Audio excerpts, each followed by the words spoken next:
राम राम साथियों। दिवाली हिंदुओं का सबसे महत्वपूर्ण धार्मिक त्योहार है।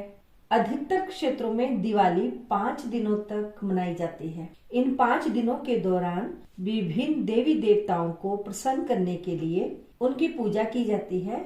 हालांकि मुख्य रूप से तो देवी लक्ष्मी, भगवान गणेश जी और भगवान कुबेर जी की पूजा दिवाली पर होती है। साथियों, मेरा नाम वीना कपिल है। आज हम जानेंगे जम दीप दान कब, कहाँ और कैसे करें। लंबी आयु, स्वास्थ्य और अकाल मृत्यु से रक्षा के लिए आप किस विधि से दीप दान करें। साथियों, आज मैं आपको धन वर्षा पोटली बनाना भी बताने वाली हूँ। साथियों, भगवान जमराज का आज से लेकर 5 दिनों तक दिया जलाया जाता है। आज सुबह भगवान धन्वंतरी जी की भी अच्छे स्वास्थ्य तथा निरोगता की कामना से आप पूजा करेंगे।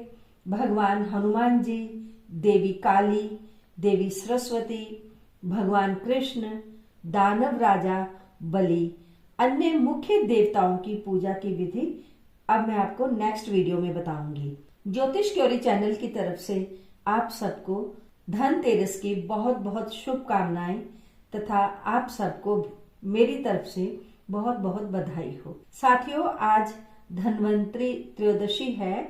आज ही के दिन समुद्र मंथन से जो 14 रत्न निकले थे, उनमें से आयुर्वेद के देवता धन्वंतरी जी भी प्रकट हुए थे। मां लक्ष्मी का प्राकट्य भी आज ही के दिन हुआ था।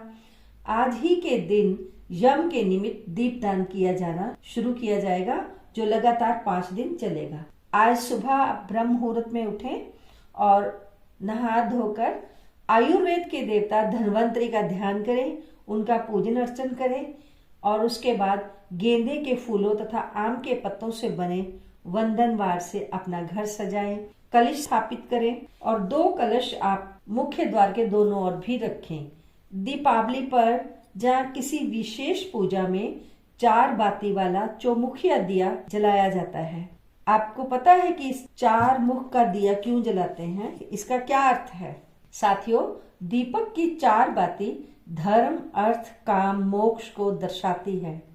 इसी दिन परिवार के किसी भी सदस्य की अकाल मृत्यु ना हो। अकाल मृत्यु से बचने के लिए मृत्यु के देवता जमराज के लिए घर से बाहर दीपक जलाया जाता है, जिसे जम दीपक के नाम से जाना जाता है। और इस धार्मिक संस्कार को त्रयोदशी तिथि के दिन किया जाता है।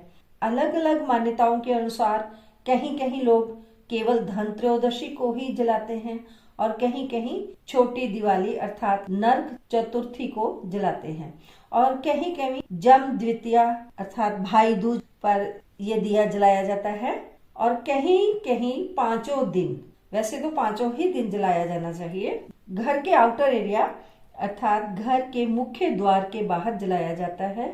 आपको चौक पूरने के लिए थोड़ा सा सूखा आटा चाहिए होगा और आप आटे का एक चौमुखिया दिया बनाएं और इसमें काले तिल, 1 कौड़ी, सिक्का, उड़द और थोड़ी सी मिठाई या खील बताशे का भोग आपने लगाना है और कुछ फूलों की आवश्यकता पड़ेगी आपको। इस दिए को सूर्यास्त के बाद घर से बाहर निकलते समय जिस तरफ आपका राइट साइड है, अर्थात जब आप घर के दरवाजे पर खड़े हैं, आपका मुंह बाहर की ओर है, उस समय आप देखिए कि आपका राइट साइड किस तरफ है। आपने उस तरफ वाले दरवाजे पर ये दिया जलाना है, अर्थात जब आप घर की तरफ देखेंगे तो फिर आपका लेफ्ट साइड हो जाएगा। आपने पुराने गुंदे हुए आटे से ये दीपक नहीं बनाना है। आपने इसके लिए आटा फिर से नया और ताजा गूंद कर ही ये दीपक बनाना है। सबसे पहले आप पानी से या गंगा जल से स्थान को साफ कर लें, फिर सूखे आटे से एक चौक पूर लें और कुछ फूल पत्तियां रख लें। उस आसन पर आपने दिया रखना है। ये जो आपने 4 मुखी दीपक जलाना है, आप कोशिश करिए कि आपके घर में जो सबसे बड़ा सदस्य है वो ही जलाए। अगर कोई सदस्य बड़ा नहीं है तो फिर कोई भी जला सकता है। आपने अपना मुख दक्षिण दिशा की तरफ रखना है जब दिया जलाएंगे। 4 बातियां तो आपने जलानी है, किंतु सबसे पहले आपने जो दक्षिण दिशा की तरफ दिए की बाती पड़ रही होगी उसको जलाना है। आपने उसमें सरसों का तेल और तिल का तेल तो भर लिया होगा। जब बाती जलेगी तब उसके बाद आप थोड़े से काले उड़द, थोड़े से काले तिल और खील बताशे जरा सा तोड़कर डाल दें। एक कौड़ी आपने डालनी है और एक सिक्का उस दिए में आपने डाल देना है। दिए को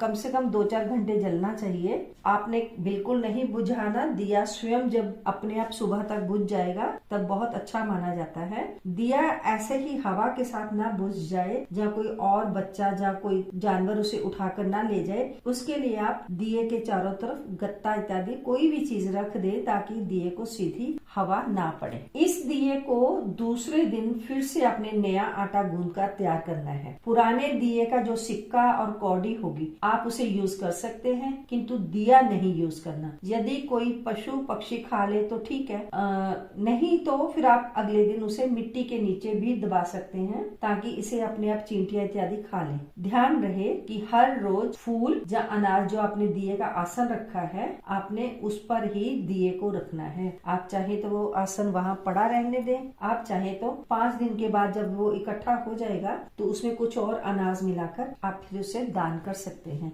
लेकिन अगर फूल रखे हैं तो फूल आप रोज नए रखेंगे। आपने दिया सीधे जमीन पर नहीं रखना। अब आप भगवान जमदेव से प्रार्थना करें कि हे जम देवता, घर के सभी सदस्यों पर अपनी कृपा दृष्टि बनाए रखें। मेरे परिवार के सभी सदस्य दीर्घायु हों, लंबी उम्र वाले हों, सभी स्वस्थ रहें, कभी भी अकाल मृत्यु का भय हमें ना सताए। आप प्रसन्न होकर मेरे सारे परिवार को लंबी आयु का वरदान दे।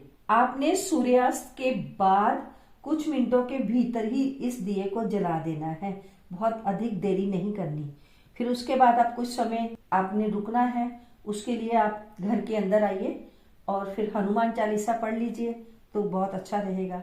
उसके बाद 6:30 बजे के बाद, क्योंकि आपने 6:33 से पूजा पाठ शुरू करना है, तो आप अपने पूजा स्थल पर बैठेंगे। आज धन की पोटली की शुरुआत भी हम लोग करेंगे। कुछ सामग्री आज की पूजा करते समय और कुछ सामग्री आपने दीपावली वाली रात की जो सामग्री आप लेंगे वो भी आप इसमें फिर डालेंगे। आज आप भगवान कुबेर के नाम का दिया भी जलाएंगे। अब कुछ लोग पूछते हैं कि क्या धन त्रयोदशी को भी पूजा का मुहूर्त होता है? क्या लक्ष्मी पूजा दिवाली वाली रात के साथ साथ आज रात को भी होगी? जी हाँ साथियों, आज स्थिर लगन में माँ लक्ष्मी के साथ कुबेर भगवान की और भगवान गणेश जी की भी पूजा होगी। धन त्रयोदशी या धनतेरस के दौरान लक्ष्मी पूजा को प्रदोष काल के दौरान किया जाना चाहिए, जो कि सूर्यास्त के बाद शुरू होता है और लगभग 2 घंटे 24 मिनट तक रहता है। धनतेरस पूजा के लिए सबसे उपयुक्त समय प्रदोष काल ही होता है, क्योंकि इस समय स्थिर लगन भी हमें प्राप्त हो जाता है। ऐसा माना जाता है कि स्थिर लगन के दौरान धनतेरस पूजा की जाए तो लक्ष्मी माता अति प्रसन्न होकर घर में ही सदा के लिए ठहर जाती हैं। इसी कारण धनतेरस पूजन के लिए ये समय सबसे उपयुक्त रहता है। वृषभ लगन को स्थिर लगन माना जाता है। दिवाली के त्योहार के दौरान ये लगन अधिकतर प्रदोष काल के दौरान रहता है। लक्ष्मी पूजा के लिए जिस समय त्रयोदशी तिथि भी हो और प्रदोष काल भी हो और स्थिर लगन भी हो, जब ये तीनों परिस्थितियां होती हैं वही समय लक्ष्मी प्राप्ति का माना जाता है और लक्ष्मी पूजा के लिए वही समय शुभ रहता है। इस बार ये 3 परिस्थितियां आपको 29 अक्टूबर 2024 को दिन मंगलवार को मिल रही हैं, क्योंकि त्रयोदशी तिथि 29 अक्टूबर से शुरू होकर 30 अक्टूबर दोपहर तक रहेगी। तो 30 अक्टूबर को तो दोपहर तक ही रहेगी, इसलिए आपको 29 अक्टूबर को ही ये पूजा आज करनी होगी। प्रदोष काल शाम 5:41 से लेकर 8:17 तक रहेगा और इस प्रदोष काल के दौरान ही अब आपको वृषभ लगन भी मिल रहा है, जो कि एक स्थिर लगन है। वृषभ लगन शाम 6:33 से लेकर रात्रि 8:27 तक रहने वाला है। इस प्रकार धनतेरस पर पूजा का जो जालंधर जिले में मुहूर्त है वो शाम को 6:33 से लेकर 8:17 तक रहेगा। समय अवधि कुल 1 घंटा 44 मिनट तक रहेगी आप 6:33 से पहले जम का दिया जरूर जला लें। समय रहते सारी पूजा सामग्री तरतीब से अपने पूजा स्थल पर टिका लें ताकि सामग्री ढूंढने में समय खराब ना हो। जालंधर के अलावा कुछ अन्य शहरों में धन त्रयोदशी मुहूर्त इस प्रकार रहेगा। पुणे शहर के लिए 7:01 शाम से लेकर 8:33 तक का समय है। नई दिल्ली में 6:31 से लेकर रात्रि के 8:13 तक है। चेन्नई में 6:44 से लेकर 8:11 तक रहेगा और जयपुर में शाम के 6:40 से लेकर 8:20 तक ये समय होगा। हैदराबाद में 6:45 से लेकर 8:15 तक है। गुरुग्राम में 6:32 से लेकर 8:14 रहेगा। चंडीगढ़ के लिए यह समय 6:29 से लेकर 8:13 रहेगा। कोलकाता में 5:57 से लेकर 7:33 तक का ये समय है। मुंबई के लिए 7:04 से लेकर 8:37 तक का ये समय है। बेंगलुरु में 6:55 से लेकर 8:22 तक का समय रहेगा और अहमदाबाद के लिए 6:59 से लेकर 8:35 तक का ये समय रहेगा। नोएडा के लिए समय सुनिए, 6:31 से लेकर रात्रि के 8:12 तक ये समय रहेगा। स्क्रीन पर आप इस लिस्ट को देख सकते हैं। एक बार आप सभी सामग्री देख लें ताकि आपको पहचान हो जाए। अक्षत अर्थात ऐसे चावल जो टूटे हुए ना हो। काली हल्दी, ये है पीली हल्दी और गोमती चक्कर आपको चाहिए। कमल गट्टे के बीज इस तरह होते हैं। गुंजा के बीज देख लीजिए। आपको सुपारी चाहिए। ये रही पीली और सफेद कौड़ियां। हरी इलायची अर्थात छोटी इलायची, ये लौंग है, इन्हें लवंग भी बोला जाता है। चांदी का लक्ष्मी गणेश की मूर्ति वाला एक सिक्का जिसे द्रव्य लक्ष्मी कहा जाता है, वो आपको जरूरत पड़ेगी उसकी। अगर 2 सिक्के हो तो बहुत अच्छा रहेगा। यदि आज कुछ सामग्री कम हो तो दिवाली वाली रात तक आप इकट्ठी कर लेना। मैं कल की वीडियो में दिवाली पूजा की सरल विधि गृहस्थ लोगों के लिए विधि से बताने वाली हूँ, किंतु अत्यंत सरल होगी। क्योंकि जो विद्वान हैं उन पंडित लोगों को सीखने की तो आवश्यकता ही नहीं, ये विधि उनके लिए है भी नहीं। किंतु जन साधारण पंडितों वाली विधि को अपना नहीं सकते और सभी अपने घर पर पंडित महाराज को बुला भी नहीं सकते, क्योंकि ऐसा कई बार संभव नहीं हो पाता। किंतु माँ लक्ष्मी की कृपा तो हम सबको चाहिए। अब चाहे हम विधि जानते हैं चाहे नहीं जानते हैं, माता को आपके मनोभाव चाहिए। आप लक्ष्मी के लिए पूरा प्रयास भी करिए। निठल्ले बैठों के पास लक्ष्मी माता कभी नहीं आएगी, लेकिन उनकी पूजा अर्चना भी करिए। आप लक्ष्मी माता की पूजा की तैयारी आज से ही शुरू कर लें, क्योंकि दिवाली पर भी आप लक्ष्मी माता की पूजा करेंगे और वो विशेष पूजा होगी। आप बड़ी चौकी या एक टेबल के ऊपर लाल कपड़ा बिछा लें। उसके राइट साइड के ऊपर गणेश जी तथा लक्ष्मी जी की मूर्ति को स्थापित कर दे और उस आसन के लेफ्ट साइड पर एक छोटा सा सफेद कपड़ा बिछा लें। उसके ऊपर नवग्रह स्थापित करें। आप 9 जगह पर थोड़े थोड़े चावल रख देंगे। उसके पास ही 16 जगह षोडश मातृका के लिए स्थान बनाएंगे। अगर आपके पास जगह कम है तो एक छोटी प्लेट में 9 बिंदियां लगा लें और 16 बिंदियां मातृका के लिए लगा लें। मुख्य तैयारी आपने अब कर ली। अब उसके बाद उत्तर या पूर्व दिशा की तरफ अपना मुंह कर लें। हाथ में थोड़ा सा जल ले लें और चावल ले लें और उसके बाद संकल्प करें। स्क्रीन पर संकल्प की विधि देख लें, वो संस्कृत में है। आप चाहे तो अपने शब्दों में माँ लक्ष्मी के आगे अपना नाम, पता, दिन, महीना, सन बोलते हुए निर्विघ्न पूजा के लिए माँ से प्रार्थना करें। एक अलग छोटी सी कटोरी या प्लेट ले लें।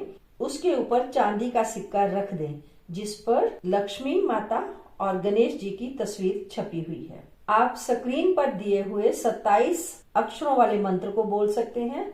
अगर कठिन लगे तो इनमें से किसी भी एक मंत्र को बोल सकते हैं। चाहे आप एक अक्षर श्रीम, आप इसी का ही जाप करते हुए बारी बारी सारी सामग्री माता के आगे चढ़ाते जाएंगे। यदि आपके पास पोटली बड़ी है और आपके पास दक्षिणावर्ती शंख भी है तो आप वो भी चढ़ा सकते हैं। धन वर्षा पोटली में सबसे अधिक जो जरूरी चीज है वो केवल साबुत धनिया ही है। जो सामग्री उपलब्ध हो आप वही चढ़ाएं, थोड़ी मात्रा में ही चढ़ानी है। जैसे 2 लौंग हो गए, 2 छोटी इलायची होगी, इसी तरह बाकी चीजें भी आप चढ़ाएं। आप स्क्रीन पर देख सकते हैं कि इस प्लेट में कैसे थोड़ी थोड़ी चीजें चढ़ाई गई हैं। आप जो चढ़ाएंगी मंत्र बोलते हुए या जय मां लक्ष्मी बोलते हुए माता के आगे चढ़ाएंगे और पूरी भावना के साथ चढ़ाएंगे। आपको किन किन चीजों को चढ़ाने की जरूरत पड़ेगी अब वो बता रही हूँ। क्रमवार आप देखें। सबसे पहले आपने कमल का या गुलाब का फूल चढ़ाना है। उसके बाद यदि आपके पास एकांशी नारियल है तो वो चढ़ाइए। उसके बाद शंख, कौड़ियां, पीली भी और सफेद कौड़ियां भी। अगर कोई नहीं है तो कोई बात नहीं। फिर आप इसके बाद गोमती चक्र चढ़ाइए, गुंजा चढ़ाइए, साबुत पीली तथा काली हल्दी दोनों बारी बारी से चढ़ाएं, साबुत धनिया चढ़ाएं और फिर मौली लपेटकर आप एक सुपारी रखेंगे। वो गणेश जी मानकर आपने रखनी है कि गणेश जी की पूजा करने के लिए। फिर उसके बाद कुछ कमल गट्टे के बीज चढ़ाएंगे, अक्षत अर्थात साबुत चावल, फिर 2 इलायची, 2 लौंग और उसके बाद थोड़ी सी चुटकी भर पीली सरसों चढ़ाइए। फिर आपके पास जो साधारण 2, 5, 10 रुपए वाले जो भी सिक्के हैं, नोट नहीं सिक्के, वो चढ़ाएंगे। फिर आपके पास यदि गुलाब का इत्र है तो अति बढ़िया, और अगर नहीं है तो फिर कोई भी इत्र, लेकिन परफ्यूम जो है वो जिसमें अल्कोहल होता है वो बिल्कुल नहीं चढ़ाएंगे। केवल देसी फूलों से जो बने हुए इत्र होते हैं वो ही चढ़ाना है। उसके बाद फिर आप माँ को भोग लगाएंगे, खील, बताशे, पंचमेवा चढ़ाएंगे। फिर अंत में आप दक्षिणा रखेंगे और जब सारी विधि पूर्ण हो जाएगी तो फिर से आप फूल चढ़ाएंगे और हाथ जोड़कर प्रार्थना करेंगे और क्षमा याचना करेंगे। और ये सारी सामग्री आपने रात भर वहीं पड़ी रहने देनी है, हिलानी बिल्कुल भी नहीं। आपने अखंड दिया हो सके तो जलाना है, अगर ना हो सके तो फिर भी ज्यादा से ज्यादा घी डालकर किसी एक दिए को जला लीजिए। आप सबको धन त्रयोदशी की हार्दिक शुभकामनाओं के साथ मिलती हूँ कल एक नई जानकारी के साथ।